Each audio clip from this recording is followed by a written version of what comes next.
મિત્રો સૌથી વધારે તકલીફ પડતી હોય અને જેના માટે વેઇટિંગ ચાલુ હોય એવો વિડીયો આજે આપણે મૂકવાના છીએ. એ વિડીયો છે કે સર ઈનો ઉચ્ચાર ઇંગ્લિશમાં કઈ રીતે કરવો. મિત્રો બહુ બધા સ્પેલિંગ એવા છે જેમાં ઈ ખૂબ જ કન્ફ્યુઝિંગ એટલે કે આપણને મૂંઝવણ થાય એ રીતે ઈના અલગ અલગ ઉચ્ચાર થતા હોય છે. સો આજનો આ વિડીયો તમારે પૂરો જોવાનો છે. બહુ બધા અલગ અલગ વેરાયટી તમને જોવા મળશે એટલે બધાના ઉચ્ચાર સમજવાનો પ્રયત્ન કરજો. કોઈ એક જ નિયમ બધામાં લાગુ નહીં પડે. જેટલી પ્રેક્ટિસ કરશો એટલો તમારો ઉચ્ચાર સ્ટ્રોંગ થશે, ઈ પરનો તમારો કાબુ વધશે. એટલે ઇંગ્લિશ બોલવા માટે, ઈનો ઉચ્ચાર સમજવા માટે આજનો આ વિડીયો પૂરો તમારે ચોક્કસથી જોવાનો છે. છેલ્લે આપણે બધા સ્પેલિંગ ફટાફટ એકવાર ફરીથી પણ જોઈ લેશું જેથી આપણને ખબર પડે કે આ બધા ઉચ્ચાર હું કઈ રીતે કરું છું ને તમે આ ઉચ્ચાર કઈ રીતે કરી શકો. સૌથી પહેલાં તો આપણે એક બે સિમ્પલ ઉચ્ચાર જોઈ લઈએ કે ઈનો સિમ્પલ ઉચ્ચાર કઈ રીતે કરવો. ઈનો સૌથી સાદો ઉચ્ચાર છે એ. જેમ કે પેનમાં આપણે એ તરીકે ઉચ્ચાર કરીએ તો પેન બને. ટ એની જોડે ઈ છે, ટેન બનશે. ટી જોડે એન એટલે ટેન. આવા સિમ્પલ ઉચ્ચાર તો કોઈને પણ કરતા આવડે.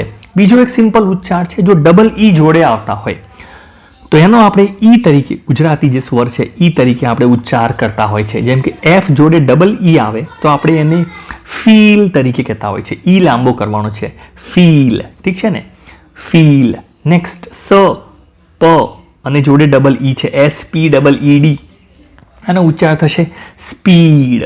ઠીક છે ને, ઈ લાંબો થશે, સ્પીડ. સો આ રીતે ડબલ ઈનો ઉચ્ચાર પણ થતો હોય છે. પણ સૌથી વધારે કન્ફ્યુઝન, મૂંઝવણ ક્યારે થાય છે? જ્યારે ઈ છેલ્લે આવે તો ઈને છેલ્લે કઈ રીતે વાંચવો. ઈ એ કોઈ સ્પેલિંગમાં આવતું હોય તો એના કેટલા ઉચ્ચાર કરવું. જો કોઈની જોડે આઈ ઈ આવતું હોય તો પછી આનો ઉચ્ચાર કઈ રીતે કરવો. આ બધું જ આપણે હવે સમજવાનું ચાલુ કરીએ છીએ. મિત્રો છેલ્લે ઈ જો આવતો હોય તો એને ઇંગ્લિશમાં સ્પેશિયલી એ જે પેટર્ન જે છે, એ જે એક મેથડ જે બને છે એને ઇંગ્લિશમાં કહેવાય છે VCE પેટર્ન. તો ગભરાવાની કોઈ જરૂર નથી. VCE પેટર્ન શું છે? વી તમને ખબર છે, વી એટલે વોવેલ. ઇંગ્લિશમાં સ્વર જે છે AEIOU એને ઇંગ્લિશમાં વોવેલ કહે છે. સો વીનો મતલબ થાય છે AEIOU. મતલબ ત્રણ અક્ષર જ્યારે ભેગા આવે એમાં ત્રીજો અક્ષર ઈ હશે. પહેલાં તો આપણને એ ખબર હોવી જોઈએ આ નિયમ લાગુ ક્યારે પડે? જ્યારે ત્રીજો અક્ષર ઈ હોય. પહેલો અક્ષર સ્વર હોય એટલે AEIOU અને પછીનો અક્ષર વ્યંજન એટલે કે AEIOU સિવાયનો કોઈ પણ અક્ષર હોય એને ઇંગ્લિશમાં કોન્સોનન્ટ એટલે કે વ્યંજન કહે છે. જો આ ત્રણ વસ્તુઓ જોડે આવે તો પછી છેલ્લે ઈ ભલે હોય પણ એના કારણે આખો ઉચ્ચાર બદલાઈ જાય છે, સ્વરનો ઉચ્ચાર બદલાઈ જાય છે. ઉદાહરણ તરીકે એક સ્પેલિંગ છે CANE. નવ આનો મતલબ સમજીએ કે શું ફરક પડે. જો કેન હોય, ફોર એક્ઝામ્પલ અહીંયા આપ જોઈ શકો છો CAN, ખૂણામાં નીચે કેન લખ્યું છે આપણે. CAN, can. કેન પેપ્સીનું કેન આવે, થમ્સઅપનું કેન આવે છે. કોઈ પણ કેન CAN કેન તરીકે વંચાય છે. પણ જો તમે પાછળ ઈ મૂકી દો, ઠીક છે ને, તો અહીંયા આપ જોઈ શકો છો CANE. અહીંયા આપ ધ્યાનથી જુઓ, એ જે છે એ સ્વર છે એટલે અહીંયા VCE પેટર્ન લાગુ પડશે. સો VCEમાં પહેલો સ્વર છે એ, પછી વ્યંજન છે N. સો સ્વર આવી ગયો એ, વ્યંજન છે N અને છેલ્લે ઈ છે. સો સ્વર, વ્યંજન અને N જોડે લાગુ પડી ગયું. સો અહીંયા ઉચ્ચાર આનો થશે કેન. ખાસ યાદ રાખજો, આનો ઉચ્ચાર હવે કેન તરીકે થશે, કેન તરીકે નહીં થાય. એટલે ઈ ભલે છેલ્લે છે પણ ઉચ્ચાર જુઓ કેવો બદલાઈ ગયો છે. CANE એટલે છેલ્લે પેટર્ન જોવા મળી તો ANEમાં એ જે સ્વર છે એ બદલાઈ જશે અને એનો ઉચ્ચાર એ તરીકે થશે, એ તરીકે નહીં થાય. નેક્સ્ટ અહીંયા જોઈ શકો છો પાણીનો જે નળ છે, નળને ઇંગ્લિશમાં ટેપ કહે છે, TAP. એને આપણે કહીશું ટેપ. પણ આમાં પણ જો છેલ્લે તમે ઈ મૂકી દો તો પછી પેલી પેટર્ન આપ જોઈ શકો છો A, P અને E. આ જે પેટર્ન આવી ગઈ છે, સ્વર એ સ્વર છે, P વ્યંજન છે અને E. હવે આને ટેપ નહીં કહીએ, આને આપણે ટેપ કહીશું, ટેપ. સો સેલો ટેપ. ટેપનો મતલબ થાય છે પટ્ટી. પટ્ટીને ઇંગ્લિશમાં ટેપ કહેવાય છે, TAPE ટેપ. જો ખાલી APE હોય, APE ને ઇંગ્લિશમાં એપ કહે છે. એપ એટલે વાનર. સો એપ, ટેપ એ રીતે ઈના કારણે આ એનો ઉચ્ચાર બદલાઈ જશે, એની જગ્યાએ એનો ઉચ્ચાર થશે. નેક્સ્ટ NOT, નોટ આપણને ખબર છે, નીચેનો સ્પેલિંગ જુઓ, નોટ, NOT, નોટ એટલે ના, નથી, નથીને ઇંગ્લિશમાં નોટ કહે છે. પણ જો છેલ્લે ઈ મૂકી દો તો અહીંયા આપ જોઈ શકો છો, આ તમારો સ્વર છે, ઓ સ્વર છે, ટી તમારું વ્યંજન છે અને છેલ્લે ઈ આવે છે. સો અહીંયા નોટની જગ્યાએ આનો ઉચ્ચાર નોટ થઈ જશે. Very important, not.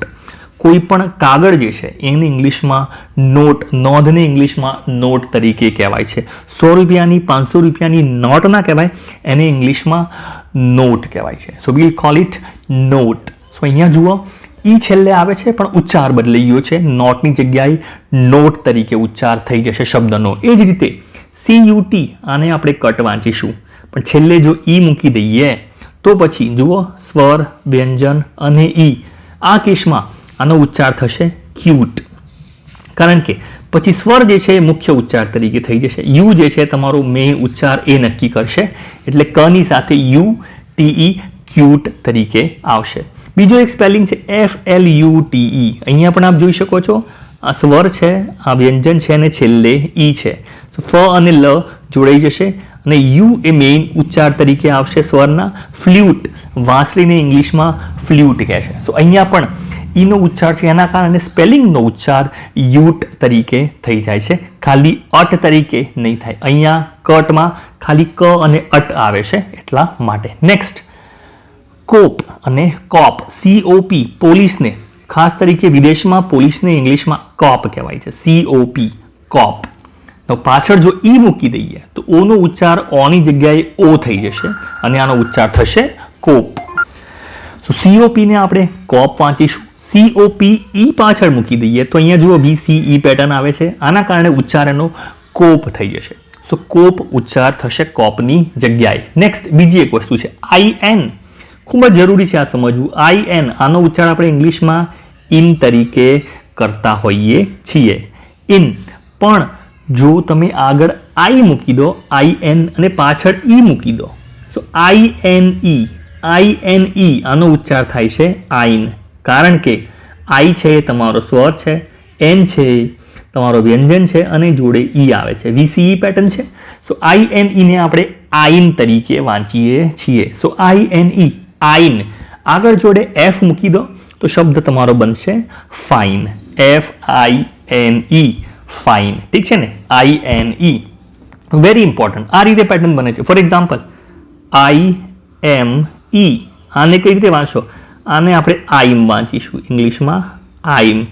આગળ ટી મૂકી દો તો ટાઈમ બની જશે, આગળ એલ મૂકી દો, LIME, તો લાઈમ તરીકે પણ શબ્દ બને. સો લાઈમ, ટાઈમ. બીજો એક શબ્દ છે ક્રાઇમ, CRIME. અહીંયા આપ જોઈ શકો છો IME, અને આપણે કઈ રીતે વાંચશું? આને આપણે ક્રાઇમ વાંચીશું, ક્રાઇમ. સો આ આઈમ, આ વસ્તુ સમજવી ખૂબ જ જરૂરી છે. ઈના કારણે સ્વર, વ્યંજન અને ઈ એ પેટર્ન આખી બદલાઈ જાય છે. સો આ પ્રકારના સ્પેલિંગ વાંચતા પણ આપણને આવડવા જોઈએ. આને કઈ રીતે વાંચશો? SHINE, ને આપણે આઈન વાંચીશું અને જોડે શાઇન તરીકે વાંચીશું. ઠીક છે ને, SHIN, જો ખાલી આટલું જ હોય ને, ઈ ના હોય, ખાલી SHIN હોય તો આપણે શીન તરીકે વાંચી શકીએ, પણ જોડે ઈ પણ છે, આને આપણે શાઇન તરીકે વાંચવું પડશે. નેક્સ્ટ SMILE, અહીંયા આઈલ તરીકે પાછળ ઉચ્ચાર થશે અને આને આપણે સ્માઇલ તરીકે વાંચીશું. આઈલ જોડે SM છે એટલે સ્માઇલ. જો ટી મૂકી દઈએ, TILE, આને ઇંગ્લિશમાં આપણે ટાઇલ તરીકે વાંચીશું. સો આ આઈલ, આઈન, આઈમ, આ બધા ઉચ્ચાર ઈના કારણે બદલાઈ જાય છે, એ પણ સમજવા ખૂબ જ જરૂરી છે. નેક્સ્ટ RIP, આને ઇંગ્લિશમાં રીપ કહેવાય છે. કોઈ વસ્તુ લણવું એને ઇંગ્લિશમાં રીપ કહેવાય છે. ખાલી પાછળ આઈ મૂકી દો તો આનો ઉચ્ચાર આપ જોઈ શકો છો, આને આઈપ તરીકે આપણે કહેવું પડશે, આઈપ. સો આને ર મૂકી દઈએ તો રાઈપ તરીકે શબ્દ બનશે. પાક્કું ઇંગ્લિશમાં એને રાઈપ કહેવાય. પાકેલી કેરી એને રાઈપ મેંગોઝ તરીકે કહેતા હોય છે. સો રાઈપ અને રીપ, આનો ઉચ્ચારનો ફરક આપણને ખબર હોવો જોઈએ. એના પછી નેક્સ્ટ કેપ, ટોપીને આપણે કેપ કહીએ છીએ. ખાલી પાછળ એક ઈ મૂકી દો તો એનો ઉચ્ચાર છે એ તરીકે થઈ જશે અને કેપ તરીકે એને કહેવાય છે. ઉપર પહેરવાનો જે ડગલો હોય છે, ડગલાને ઇંગ્લિશમાં કેપ કહેવાય છે. સો કેપ અને કેપ આનો ઉચ્ચાર ઈના કારણે બદલાઈ જાય છે, એટલે સમજવું ખૂબ જ જરૂરી છે. સો આ પૂરું આવડવું જોઈએ. જેમ, GEM, જે પણ કિંમતી રત્નો છે એને ઇંગ્લિશમાં જેમ કહેવાય છે. પણ જો GAME આપણે મૂકીએ તો એનો ઉચ્ચાર અહીંયા એ તરીકે થઈ જશે, એ તરીકે નહીં થાય. અહીંયા આનો ઉચ્ચાર એ તરીકે છે, ઠીક છે ને, એ તરીકે, પણ ઈના કારણે એનો ઉચ્ચાર એ થઈ જશે, એટલે આને આપણે ગેમ કહીશું. ગેમ નહીં કહીએ, આને આપણે ગેમ કહીશું. સો ગેમ અને જેમ આ બેનો ડિફરન્સ ખબર પડવો જોઈએ. જો કોઈ સ્પેલિંગમાં EAR આવતા હોય તો આના બે અલગ અલગ ઉચ્ચાર પોસિબલ છે. એક તો EAR ને ઇંગ્લિશમાં આપણે ઈયર કહીએ છીએ. ઈયર એટલે કાન. એની આગળ F મૂકી દઈએ તો પછી ફિયર જેવો શબ્દ બને. ફિયર એટલે ડર. Fની જગ્યાએ T મૂકી દઈએ, ટીયર એટલે આંસુ. આંસુ, આંખમાં જે આંસુ આવે છે એને ટીયર કહેવાય છે. સો ઈયરનો એક આ ઉચ્ચાર ખબર હોવું જોઈએ. બીજો ઉચ્ચાર EAR નો અર તરીકે પણ થાય છે. સો EAR જોડે N છે એને આપણે અર્ન કહીએ છીએ. અર્ન એટલે કમાવવું. એ જ રીતે L મૂકી દઈએ તો લની જોડે અર્ન આવે તો લર્ન. લર્ન એટલે શીખવું. સો લર્ન આ ઉચ્ચાર પણ ખબર હોવું જોઈએ. EA વાળા ઉચ્ચાર હોય તો પછી કઈ રીતે વાંચવા? તો EA વાળા સ્પેલિંગના બે અલગ અલગ ઉચ્ચાર પોસિબલ છે. એક છે ઈ અને એક છે એ. સૌથી પહેલા તો ઈ વાળા ઉચ્ચાર આપણે જોઈ લઈએ. મિત્રો, જેમ જેમ પ્રેક્ટિસ કરતા જાઓ એમ આ શબ્દો તમને ઉચ્ચાર એના આવડતા જશે, પણ આ નિયમો સમજવા ખાસ જરૂરી છે. EA મોસ્ટલી 2 કે 3 શબ્દોવાળા જે અક્ષરોમાં આ નિયમ લાગુ પડતો હોય છે. For example, LEAF, LEAF, leaf, લ જોડે આનો ઉચ્ચાર ઈ છે, લ છે અને જોડે ફ છે. લીફ, લીફ એટલે પત્તું. CHEAP, ચ અને જોડે ઈ છે અને જોડે પ છે. ચીપ, સસ્તું. સસ્તાને ઇંગ્લિશમાં ચીપ કહે છે. આના ઉચ્ચાર પણ આવડવા જોઈએ. આનો ઉચ્ચાર થશે ઈ તરીકે. ફરીથી ક્લીન, આનો ઉચ્ચાર થશે ક્રીમ અને આનો ઉચ્ચાર થશે ડ્રીમ. સો ક્લીન, ક્રીમ, ડ્રીમ આ બધા ઉચ્ચાર આપણને કરતા આવડવા જોઈએ. Next, East. East, EAST, East. HEATR, heater. East, heater, leader. ઠીક છે ને, ઈસ્ટ, હીટર, લીડર આ બધામાં ઈ નો ઉચ્ચાર ઈ તરીકે જ થાય છે. Next, please. આમાં પણ ઈ તરીકે જ ઉચ્ચાર થાય છે, આનો ઈ તરીકે. પ્લીઝ. સીઝન, સીઝન એટલે ઋતુ. આમાં પણ ઉચ્ચાર ઈ તરીકે જ થાય છે. નો ઘણી વાર એ તરીકે પણ ઉચ્ચાર થતો હોય છે. સો આવા બહુ ઓછા સ્પેલિંગ છે, છતાં પણ સમજવું જરૂરી છે. ખાસ આ જે એનો ઉચ્ચાર જે છે એ ખાસ તરીકે જે જોડાયેલા અક્ષર હશે, જોડાયેલા, એમાં સૌથી વધારે આ નિયમ વપરાતો હોય છે. ઉદાહરણ તરીકે BREAD, આને આપણે ઉચ્ચાર ગુજરાતીમાં ખોટો કરીએ છીએ. આપણે આને બ્રેડ કહેતા હોય છે કે ભાઈ બ્રેડ અને બટર. આને બ્રેડ ના કહેવાય, એનો ઉચ્ચાર છે bread. So it is called bread.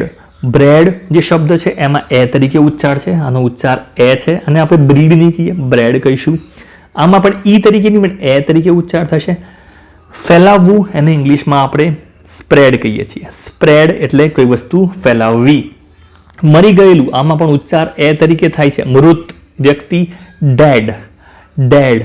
Okay, next, THER તો આપણને ખબર જ છે, આનો ઉચ્ચાર આપણે ધર તરીકે કરતા હોય છે અને અહીંયા એ છે એટલે ફની સાથે એ, ફેધર. ફેધરનો મતલબ થાય છે પીંછું, ફેધર. નવ અહીંયા લેધર, જો લ હોય આગળ, લ હોય તો આનો ઉચ્ચાર આપણે કરીશું એલ થી, લેધર. લેધર એટલે ચામડું.